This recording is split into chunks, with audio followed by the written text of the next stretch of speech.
और देखिए, चुनाव को लेकर TV9 भारतवर्ष का डेटा सबसे सही साबित हुआ। सीधे काउंटिंग सेंटर से डेटा TV9 पर आप देख रहे हैं। छठे राउंड तक का डेटा TV9 भारतवर्ष पर इस वक्त आपके सामने है। और इन तमाम आंकड़ों के साथ साथ देश की एक बिग पिक्चर भी हम आपको दिखा रहे हैं। इन 638 सीटों पर तो 4 राज्यों की 638 सीटों पर जो बिग पिक्चर है वो ये कि बीजेपी के खाते में 311, कांग्रेस के खाते में 262। महिमा सिंह इस वक्त कांग्रेस पार्टी की प्रवक्ता हमारे साथ मौजूद हैं। महिमा जी, क्या हुआ मध्य प्रदेश में, क्या हुआ राजस्थान में और क्या हो गया छत्तीसगढ़ में? छत्तीसगढ़ से तो उम्मीदें बहुत ज्यादा थी।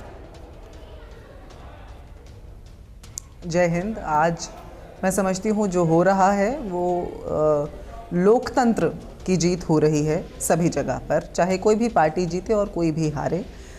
लेकिन सबसे पहले तो आज एक बात जो देखने की है और गौर करने की है वो ये है कि भारत कांग्रेस मुक्त तो नहीं होने जा रहा है।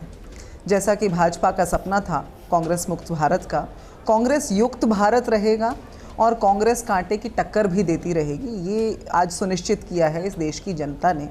राजस्थान के अंदर जब प्रधानमंत्री मोदी वोट मांगते हुए कह रहे थे कि वोट देने के लिए बटन ऐसे दबाना कि वहाँ वोट यहाँ दबाओ, बटन यहाँ दबाओ और फांसी वहाँ लग जाए, तो मुझे लगता है कि चुनाव आयोग का उस समय संज्ञान न लेना हमारे शिकायत करने के बावजूद भी ये इंगित करता है कि भाजपा जो है किस कदर लालायित है सत्ता पर काबिज होने के लिए। राजस्थान के अंदर हमारी सरकार ने एकमात्र ऐसा प्रदेश दिया देश को जहां स्वास्थ्य का अधिकार है। इस देश की जनता को राइट टू हेल्थ हमने दिया।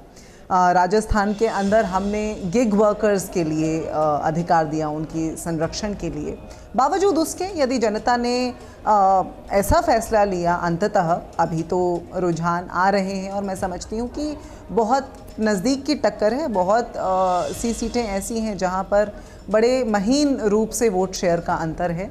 तो वो देखिए आगे देखिए होता है क्या। लेकिन यदि ऐसा होता है कि जनता कांग्रेस के विरुद्ध वोट करती है और भाजपा के फेवर में वोट करती है, तो निश्चित तौर पर कुछ चीजें ऐसी होंगी जिस पर हमें। महिमा जी, एक सवाल आपसे मैं जरूर पूछूंगा, लेकिन उससे पहले बीजेपी नेता के शर्मा हम लोगों के साथ मौजूद हैं। एक सवाल पहले उनसे जरूर कर लेते हैं। शर्मा जी, अब तो इस वक्त आपके हर दफ्तर में जीत का जश्न दिखाई दे रहा है, कार्यकर्ता बहुत ज्यादा उत्साहित हैं, लेकिन अब एक बड़ा सवाल इस वक्त जो आपके सामने खड़ा होगा, खासतौर से मध्य प्रदेश और राजस्थान में, वो मुख्यमंत्री के चेहरे को लेकर के होगा। मुझे आश्चर्य है।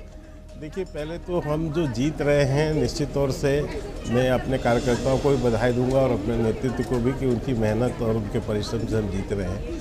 देखिए, मुख्यमंत्री की चिंता छोड़ दीजिए, हम भारतीय जनता पार्टी इसका निर्णय बहुत आसानी से, बहुत अच्छे ढंग से करेगी। और पहले भी ये प्रश्न उठते रहे हैं कि आपने किसको मुख्यमंत्री बनाया, क्यों ये किसके चेहरे कर रहे हैं, वो सारे चीज़ों का जवाब जनता ने दे दिया है। तो उसको लेके मुझे लगता है कोई प्रश्न नहीं होना चाहिए। और वैसे आपका पूछना अधिकार है, पूछना चाहिए आपको, लेकिन उस पर हम बहुत आसानी से फैसला ले लेंगे। अभी मैं सुन रहा था कांग्रेस के प्रवक्ता को कि राजस्थान में ये किया वो किया। ये भूल गई कि वहाँ पर राजस्थान में जिस ढंग से महिलाओं के साथ अत्याचार हुआ, जिस ढंग से वहाँ बलात्कार की घटनाएं हुई, और वो भी सरकार के संरक्षण में, अपरोक्ष रूप से मैं कहूँ तो सरकारी संरक्षण में हुआ, क्योंकि किसी अपराधी को वहाँ सज़ा नहीं हो रही थी, केवल वहाँ पर महिलाओं पर अत्याचार हुआ।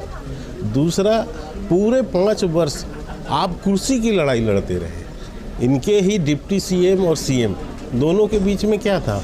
कोई किसी निकम्मा किसी को बता रहा था, गद्दार बता रहा था। ये पहला राज्य होगा जहाँ कोई सीएम अपने डिप्टी सीएम पर केस कर रहा है। तो वहाँ पर तो पूरे साल इन लोगों की कुर्सी की लड़ाई चलती रही, जनता का तो कुछ ध्यान ही नहीं रहा। बाद में चुनाव जब आया तब अंतिम समय में कुछ यानी घोषणा करने लगे कि हम ये कर देंगे, हम ये कर देंगे, हम। अरे भाई, आपको 5 साल काम करना चाहिए था वहाँ पर। 5 साल तो आप वहाँ हिंदू मुसलमान किए हैं। 5 साल वहाँ पर आपने किस ढंग से हिंदुओं के प्रति जो है असहिष्णुता का भाव रखा है वहाँ पर। तो ये सारी चीज़ें जो है जनता के बीच थी।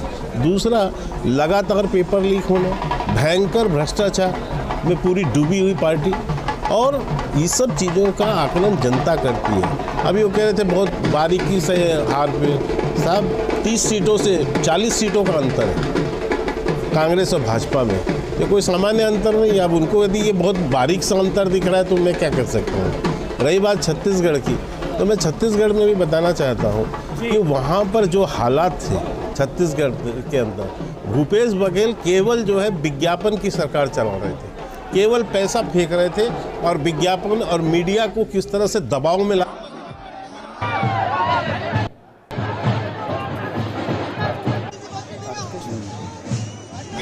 युवाओं को इस जीत का श्रेय जाता है और अभी पिक्चर और जब साफ होगी तो आप देखेंगे कि और इसमें इजाफा होगा। बहुत बहुत धन्यवाद।